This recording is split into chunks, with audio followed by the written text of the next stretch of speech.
Assalamualaikum warahmatullahi wabarakatuh. Yang terhormat kepada Ibu Fitriyati selaku dosen pengantar bisnis. Kali ini kami dari kelompok 4 akan memaparkan presentasi yang berjudul Understanding Entrepreneur and New Venture. Sebelum memulai presentasi, kami akan memperkenalkan diri terlebih dahulu. Saya sendiri yaitu Tania Putri Ainita dengan NIM 041. Lalu ada rekan saya yaitu Sagita Febi Wulandari dengan NIM 039. Lalu ada Farah Muhammad Ihsan dengan NIM 077. Next. Di sini ada pendahuluan, yaitu perekonomian di Indonesia dengan sangat pesat telah berkembang dan maju. Kehadiran wirausaha merupakan sebab yang menjadi pendorong kemajuan ekonomi. Dibutuhkan kerjasama antara pemerintah dan wirausahaan untuk membentuk iklim bisnis yang bisa menopang ekonomi negara. Lalu, kewirausahaan nyatanya juga mampu mewujudkan kemandirian ekonomi bagi pihak yang menjalaninya. Selain itu, diketahui bahwa Indonesia menjadi negara dengan jumlah penduduk yang sangat banyak, sehingga tidak menutup kemungkinan bahwa kewirausahaan di Indonesia memiliki peluang yang sangat besar ke depannya. Apalagi pada tahun 2020, kita mulai memasuki era free trade di kawasan Asia dan Pasifik. Era ini mendorong seorang entrepreneur untuk bisa menjawab tantangan dan peka melihat kesempatan yang ada. Hal ini mendorong seorang entrepreneur atau sikap kewirausahaan untuk perlu mempersiapkan diri seawal mungkin dalam menghadapi yang era sedang berlangsung. Selain itu, hadirnya pandemi juga memaksa masyarakat untuk lebih kreatif dan inovatif dalam memperoleh penghasilan sebab daya beli masyarakat yang menurun. Melalui hal inilah, maka diperlukan perencanaan dan pemahaman mengenai ilmu bidang kewirausahaan agar nantinya dapat memulai dan menjalankan bisnis dengan baik dan berhasil. Lalu di sini ada tinjauan pustaka. Adapun penelitian yang serupa ditemui pada penelitian yang dilakukan oleh Furiana 2021 yang berjudul Meningkatkan Semangat untuk Menjadi Wirausaha. Dia memiliki tujuan untuk memberikan pelatihan pengalaman dalam bidang wirausaha. Adapun kerjasama penelitian dan topik yang dibahas kali ini terletak pada pembahasan mengenai kewirausahaan. Sedangkan yang membedakan ialah penelitian ini hanya membahas seputar dunia kewirausahaan saja, tanpa dilengkapi dengan pembahasan mengenai usaha baru. Pembahasan kali ini yang pertama yaitu what is a small business, entrepreneurship, starting or operating a new business, franchising, success failure in a small business, non-corporate business, ownership, corporation, and case study.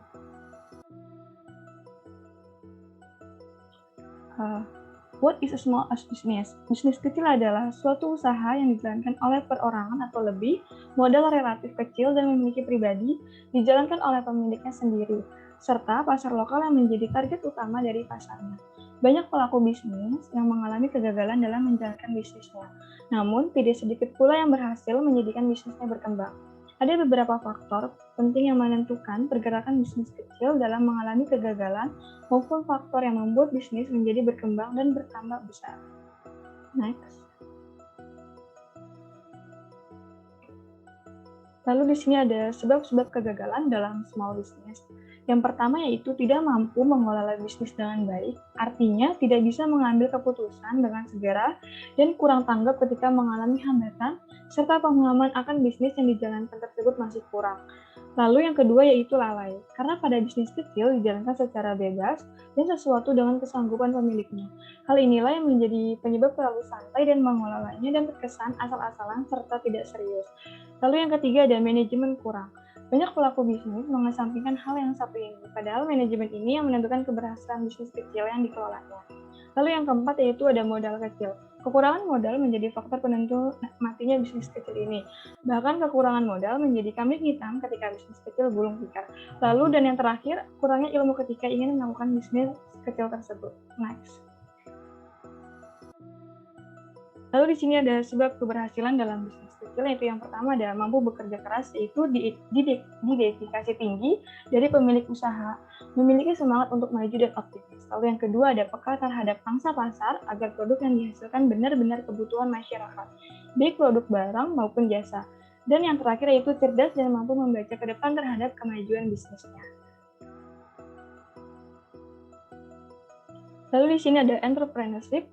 yaitu kewirausahaan atau wirausaha adalah proses mengidentifikasi, mengembangkan, dan membawa visi ke dalam kehidupan. Visi tersebut bisa berupa ide inovatif, peluang, cara yang lebih baik dalam menjalankan sesuatu.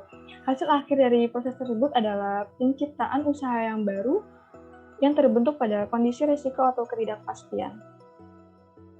Memiliki dari seorang wirausaha. Ada yang pertama, memiliki sifat keyakinan, kemandirian, dan optimisme. Yang kedua, selalu berusaha untuk berprestasi, berorientasi pada laba, memiliki ketekunan dan ketabahan, memiliki tekad yang kuat, suka bekerja keras, energik, dan memiliki inisiatif. Yang ketiga, memiliki kemampuan mengambil risiko dan suka pada tantangan. Yang keempat, bertingkah laku sebagai pemimpin, dapat bergaul dengan orang lain, dan suka terhadap saran dan kritik yang membangun. Yang kelima, memiliki inovasi dan kreativitas yang tinggi, fleksibel, serta bisa dan memiliki jaringan bisnis yang luas. Yang keenam, memiliki persepsi dan cara pandang yang berorientasi pada masa depan. Dan yang terakhir adalah memiliki keyakinan bahwa hidup itu sama dengan kerja keras. Adapun untuk memulai dalam menjalankan bisnis baru diawali dengan passion dan hobi yang kemudian mengenali kebutuhan konsumen. Kedua, melakukan manajemen perusahaan.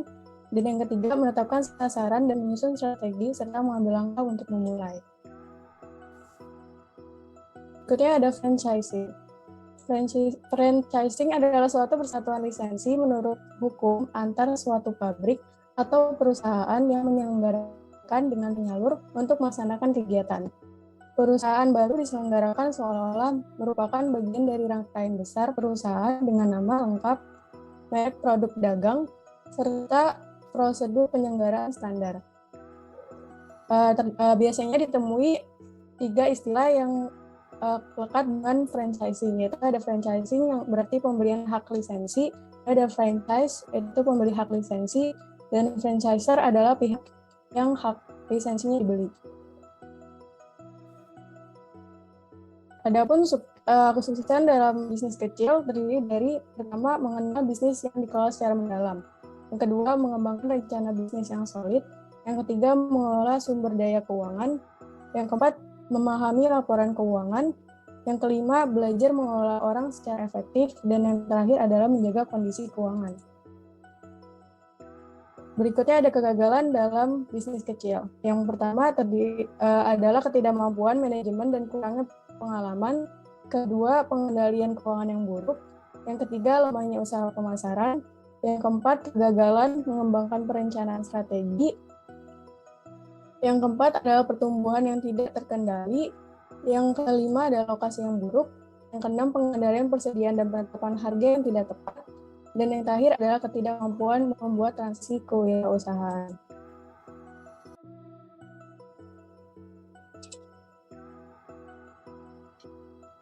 Selanjutnya ada non-corporate.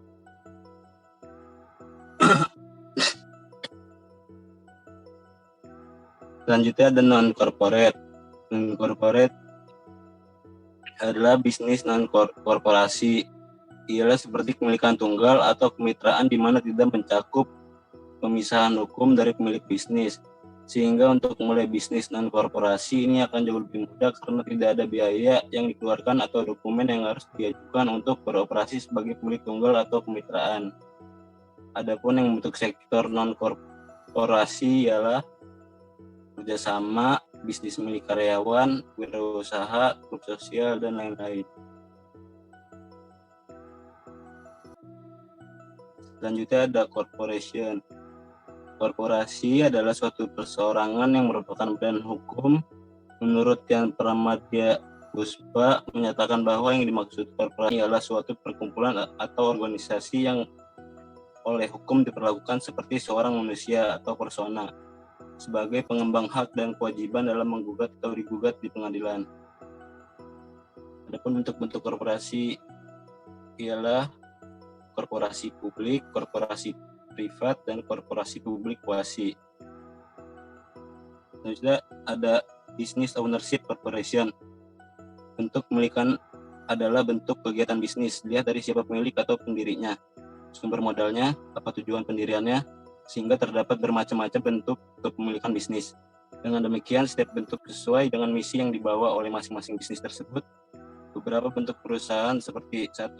Perusahaan perseorangan, 2. Firma atau FA, 3. Perseroan, komanditer atau CV, 4. Perseroan terbatan atau PT, 5. Perseroan terbatas negara atau Persero, 6. Perseroan negara umum atau Perum, 7. Perusahaan daerah atau PD, 8. Koperasi. Selanjutnya ada studi kasus membangun bisnis di masa pandemi pada kedai kopi MM Cafe di Cirebon. Pandemi banyak mempengaruhi bidang usaha baik dari sisi negatif maupun sisi positif. Berdasarkan hasil wawancara dengan pemilik kafe, diketahui bahwa corona membuat para mahasiswa Ambon yang kuliah di luar kota menjadi kembali ke Ambon. Para mahasiswa ini cenderung menggunakan waktunya di kafe dan kedai kopi bersama dengan teman-temannya. Kedai MM Cafe itu didirikan pada 20 Agustus, sehingga pendirian kedai kopi ini sudah dilakukan saat pandemi COVID-19 terjadi. Usaha ini dibangun melalui konsep kontainer dengan desain yang unik dibanding dengan usaha sejenis di sekelilingnya yang hanya memakai meja, gerobak, dan etalase saja. Pendirian kedai kopi ini diawali karena kecintaan pemiliknya terhadap kopi, di mana pemilik juga belum bisa menemukan yang sesuai seleranya, dan ditambah lagi faktor kondisi keuangan yang semakin menipis akibat pandemi.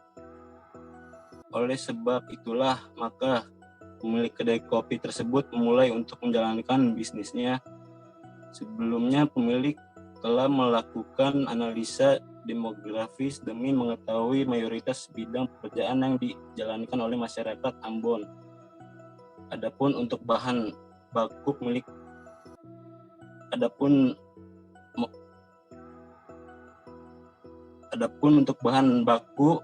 pemilik memperoleh melalui pengiriman dari sumber yang berkualitas dengan juga memanfaatkan relasi yang dipunya, sehingga dapat lihat bahwa kondisi pribadi menjadi pendorong pemilik untuk mendirikan kedai kopi MM Cafe.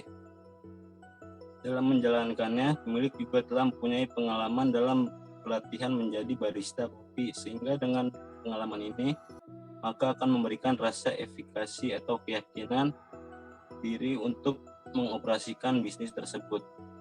Melalui studi kasus tersebut, maka diketahui bahwa pemilik kopi sudah menjalani langkah-langkah yang diperlukan untuk memulai usaha bisnis baru, seperti penganalisaan segmen pasar, analisa pesaing, pemilihan lokasi, penentuan konsep, strategi yang dijalankan hingga pengalaman. Selain itu, kedai kopi ini pun dapat terus berjalan sebab berawal dari suatu hal yang dicintai dan adanya dorongan motivasi yang kuat dari sang pemilik kedai kopi MM Cafe. Sudah ada penutup. Berdasarkan hasil pemaparan yang sudah dibahas, diketahui bahwa bisnis kecil adalah suatu bentuk usaha yang punya jangkauan berskala kecil yang dibangun tanpa ada perencanaan untuk pertumbuhan yang pesat dan hebat, serta hanya mencari pendapatan yang aman dan nyaman. Dalam menjalankan bisnis kecil ini, maka tentu tidak akan terlepas dari konsep kewirausahaan, di mana istilah entrepreneurship atau kewirausahaan diadaptasi dari bahasa Perancis, yaitu dari kata entreprendre, diartikan sebagai melaksanakan, memulai atau berupaya menjalankan aktivitas, mengatur dan mengorganisir. Ketika bentuk usaha baru inilah, maka tentu memanglah tidak mudah, tapi juga tidak begitu sulit apabila disertai dengan perencanaan yang baik. Oleh karena itu, maka diperlukan beberapa pertimbangan yang perlu diperhatikan untuk membuat perencanaan bisnis yang baik yang dapat ditempuh melalui berbagai tahapan yang dapat digunakan dalam menyusun rencana bisnis. Selain itu, dalam melakukan usaha bisnis ini, maka akan ditemukan beragam metode bisnis yang salah satunya ialah bisnis franchising. Franchising itu sendiri merupakan suatu persatuan lisensi berdasarkan hukum antar suatu pabrik atau perusahaan yang mengoperasikan dengan penyalur untuk melaksanakan kegiatan. Franchising dilakukan sebagai upaya memperoleh perluasan kemajuan dan kesuksesan perusahaan. Demi untuk memperoleh kesuksesan, maka akan ditemui beberapa komponen dari faktor-faktor kesuksesan. Namun tidak hanya itu, faktor-faktor kegagalan juga perlu diketahui untuk menghindari gagalnya perusahaan dalam menjalankan bisnis baru. Dalam pembagian jenis bisnis ini sendiri akan ditemui dua jenis bisnis, yaitu bisnis non-korporasi dan bisnis korporasi. Bisnis non-korporasi ialah bisnis yang kepemilikannya dikelola, dikontrol oleh individu atau satu orang yang menerima semua keuntungan dan menanggung segala risiko. Sedangkan bisnis korporasi merupakan perusahaan atau badan usaha yang sangat besar atau gabungan dari perusahaan-perusahaan yang diurus dan dijalankan sebagai suatu perusahaan yang besar. Kepemilikan bisnis korporasi itu sendiri terbagi menjadi kepemilikan perseorangan, firma, perseroan komoditer, perseroan terbatas negara, perseroan negara umum, perusahaan daerah, dan koperasi. Sekian presentasi dari kelompok 4, kurang lebih mohon maaf.